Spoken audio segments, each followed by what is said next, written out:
ربي يا عالم الحال إليك Assalamualaikum warahmatullahi wabarakatuh. Alhamdulillahi rabbil alamin. Wa bihi nasta'inu ala umuri dunya waddin. Wa sallallahu alaihi wasallam ala sayyidina Muhammad khatimin nabi wa ala alihi wa sahbihi ajma'in. Wa la khala wa la quwwata illa billahil azim. Allahumma salli wa sallim wa barik ala sayyidina Muhammad wa ala ali Sayyidina Muhammad. Niat adalah wajib, menjadi syarat sah sebuah perbuatan. Misalnya wudu, mandi wajib, tayamum, salat, puasa, haji, zakat, dan lain-lainnya. Kedua Ustadz Wahabi itu berbicara bahwa niat salat tidak ada dalilnya. Belajar ilmu agama ke luar negeri dan kembali ke Indonesia bukan mendapatkan ilmu yang bermanfaat dan bermakna, malah semakin bodoh. Mari kita lihat videonya. Empat mazhab tidak menganjurkan lafaz niat dalam sholat 5 waktu dan dalam seluruh ibadah. Jelas ya? Menyatakan bahwa melafatkan niat pada sholat 5 waktu itu tidak datang dari Nabi, tidak datang dari para sahabat Nabi, para tabi'in, tabi'ut tabi'in, dan 4 imam mazhab. Dengan bacaan usholi sebelum sholat, bacaan usholi sebelum sholat, melafatkan niat, ya. Terjadi perselisihan para ulama apakah itu hukumnya disunahkan atau tidak. Sebagian ulama mutaakhirin kali karangan Syafi'iyah berpendapat bahwa itu mustahab. Yang pertama kali menyatakan mustahab itu dari ulama Syafi'iyah yang bernama Abu Abdullah Az-Zubairi. Itu disebutkan oleh Imam Nawawi dalam kitab Syarhul Muhadzab di jilid 2. Waktu itu Imam Nawawi sedang mensyarah ucapan perkataan Imam Syairazi dalam kitab Al-Muhadzab. Apa kata Imam Asy-Syairazi? Wa ba'du ashabina man yara bi istihbabit talaffuz bin niyyah wa laysa bi syai' wa li anna an-niyyah mahalluha al-qalb. Sebagian ulama kami dari mazhab Syafi'iyah ada yang berpendapat disunnahkan melafadzkan niat, dan itu pendapat yang tidak ada dalilnya. Di video tersebut, kedua Ustadz Wahabi itu berkata bahwa niat sholat itu atau niat untuk ibadah itu tidak ada dalilnya.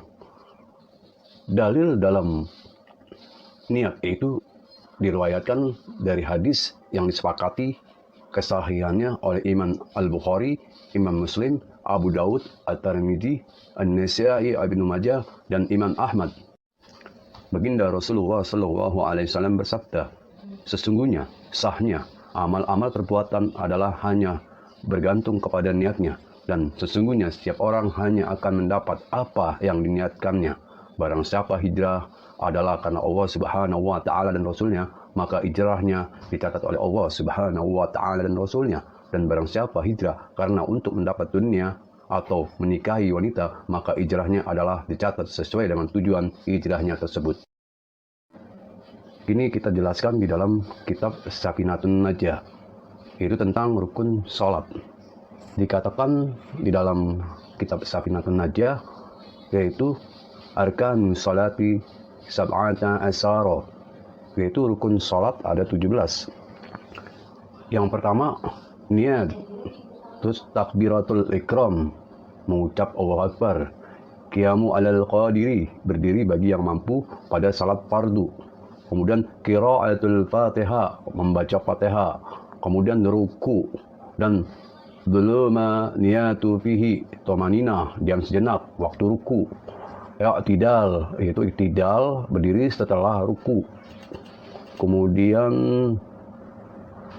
dzuluma niyatu fihi, tomanina, diam sejenak waktu i'tidal, dan sujudu maratain, bersujud 2 kali, kemudian tomanina fihi, tomanina, diam sejenak waktu sujud, dan julusu, duduk di antara 2 sujud, kemudian julumaniyatu fihi, tomanina, diam sejenak ketika duduk, kemudian tasyahudu, tahiyat akhir, dan kemudian qu'udu fihi, duduk di waktu tahiyat akhir, Dan kemudian salawat kepada Nabi Muhammad SAW di tahiyat akhir.